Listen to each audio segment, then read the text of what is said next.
महाभारत का वो वीर जो था लड़की, जब उसकी शादी एक लड़की से ही हुई तो क्या हुआ।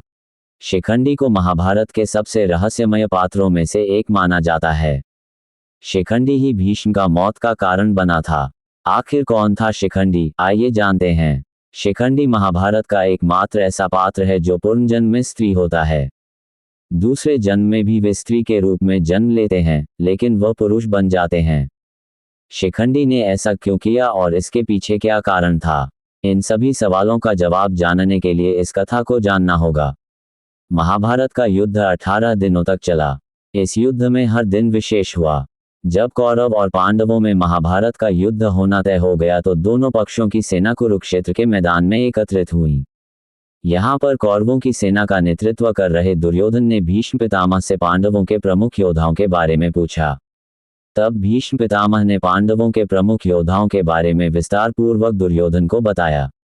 यहीं पर भीष्म ने दुर्योधन को बताया कि वे सभी से युद्ध करेंगे, लेकिन सिवाय एक व्यक्ति से वे युद्ध नहीं करेंगे। इस पर दुर्योधन ने उस व्यक्ति का नाम पूछा तो भीष्म ने बताया कि वे राजा द्रुपद के पुत्र शिखंडी से युद्ध नहीं करेंगे। यह उत्तर सुनकर दुर्योधन को हैरानी हुई और इसका कारण पूछा।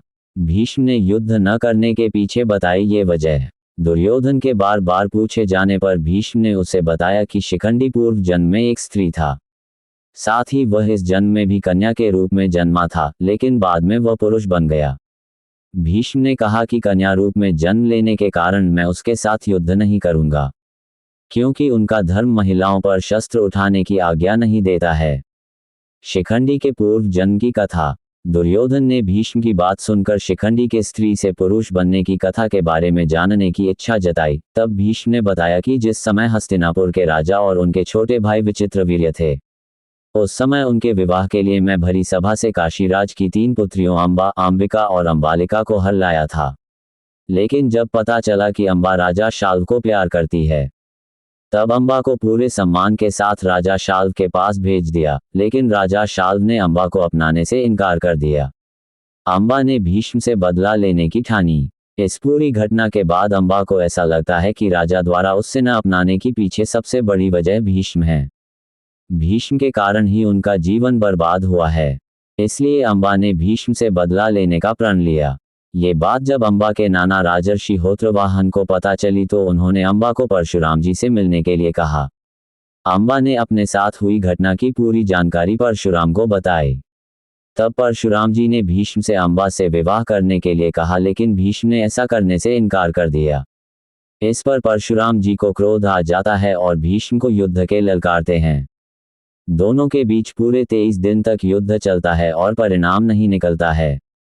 24वें दिन भीष्म ने महाभयंकर प्रस्वापास्त्र अस्त्र का प्रहार परशुराम जी पर करना चाहा तो आकाश में उपस्थित नारद मुनि ने मुझे ऐसा करने से रोक दिया। तब भीष्म ने तीर को धनुष पर से उतार लिया। तब परशुराम जी ने पराजय को स्वीकार कर लिया। युद्ध समाप्त होने के बाद अंबा भीष्म के सर्वनाश के लिए यमुना किनारे तप करने लगी। तप करते करते उसने अपना शरीर त्याग दिया। अंबा ने कन्या के रूप में लिया जन्म। अंबा ने अगले जन्म में वत्सदेश के राजा के यहाँ कन्या के रूप में जन्म लिया।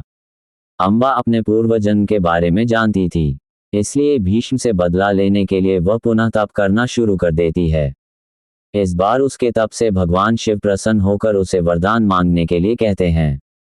तब अंबा भीष्म की पराजय का वरदान मांगती है।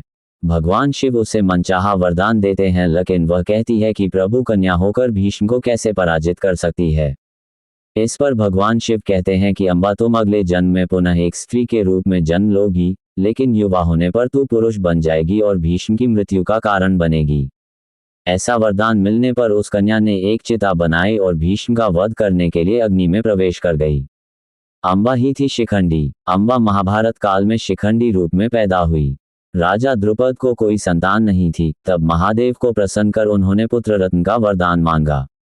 तब महादेव ने राजा से कहा कि तुम्हारे यहाँ एक कन्या का जन्म होगा जो बाद में पुरुष बन जाएगी। समय आने पर द्रुपद की पत्नी ने एक कन्या को जन्म दिया। भगवान शिव के वरदान का स्मरण करते हुए द्रुपद ने सभी को यही बताया कि उनके यहाँ पुत्र का जन्म हुआ है।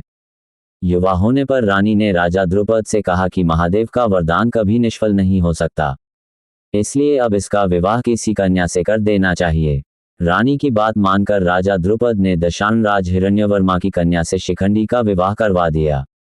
जब शिखंडी का खुल गया राज, जब हिरण्यवर्मा की पुत्री को पता चला कि उसका विवाह एक स्त्री से हुआ है, तो ये बात पिता को बताई। ये बात जानकर राजा हिरण्यवर्मा को बहुत क्रोध आया और उसने राजा द्रुपद को संदेश भिजवाया कि यदि यह बात सत्य हुई तो मैं तुम्हारे कुटुंब और राज्य सहित सभी को नष्ट कर दूंगा। राजा द्रुपद ने राजा हिरण्यवर्मा को समझाने का बहुत प्रयास किया, लेकिन उसने अपने साथी राजाओं के साथ मिलकर पांचाल देश पर आक्रमण कर दिया। शिखंडी को जब आक्रमण की बात पता चली तो वह बहुत घबरा गई और अपने प्राण त्यागने की इच्छा से वन कूच कर गई। वन की रक्षा स्थूनाकर्ण नाम का एक यक्ष करता था। यक्ष ने जब शिखंडी को देखा तो उससे यहाँ आने का कारण पूछा। तब शिखंडी ने उसे पूरी बात सच सच बता दी। पूरी बात जानने के बाद उस यक्ष ने शिखंडी की सहायता करने के उद्देश्य से अपना पुरुषत्व उसे दे दिया और उसका स्त्रीत्व स्वयं धारण कर लिया। यक्ष ने शिखंडी से कहा कि जब कार्य पूर्ण हो जाए तो मेरा पुरुषत्व मुझे पुनः लौटा देना। शिखंडी ने उसे ऐसा ही करने का वचन दे दिया और अपने नगर लौट आया। शिखंडी को पुरुष रूप में देखकर राजा द्रुपद बहुत प्रसन्न हुए। राजा हिरण्यवर्मा ने भी शिखंडी के पुरुष रूप की परीक्षा ली और शिखंडी को पुरुष जानकर वह बहुत प्रसन्न हुआ। शिखंडी की ऐसे हुई मौत। उधर एक दिन यक्षराज कुबेर घूमते घूमते स्थूनाकर्ण के पास पहुंचे, लेकिन वह यक्ष उनका अभिवादन करना भूल गया। तब कुबेर ने अन्य यक्षों से इसका कारण पूछा तो उन्होंने पूरी बात यक्षराज को बता दी और कहा कि इस समय स्थूनाकर्ण स्त्री रूप में है, इसलिए संकोचवश वह आपके सामने नहीं आ रहा है। पूरी बात जानकर यक्षराज कुबेर बहुत क्रोधित हुए और उन्होंने स्थूनाकर्ण को श्राप दिया कि अब उसे इसी रूप में रहना होगा।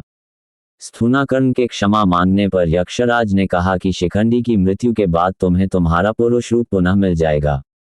उधर जब शिखंडी का कार्य सिद्ध हो गया तो वह वन में स्थूनाकर्ण के पास पहुंचा। तब स्थूनाकर्ण ने शिखंडी को पूरी बात बता दी।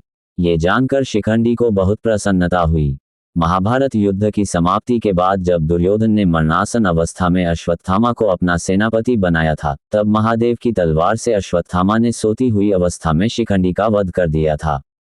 मेरी यह जानकारी आपको अच्छी लगी हो तो मेरे चैनल को सब्सक्राइब करें, वीडियो को लाइक करें और कमेंट करें। धन्यवाद। राधे राधे।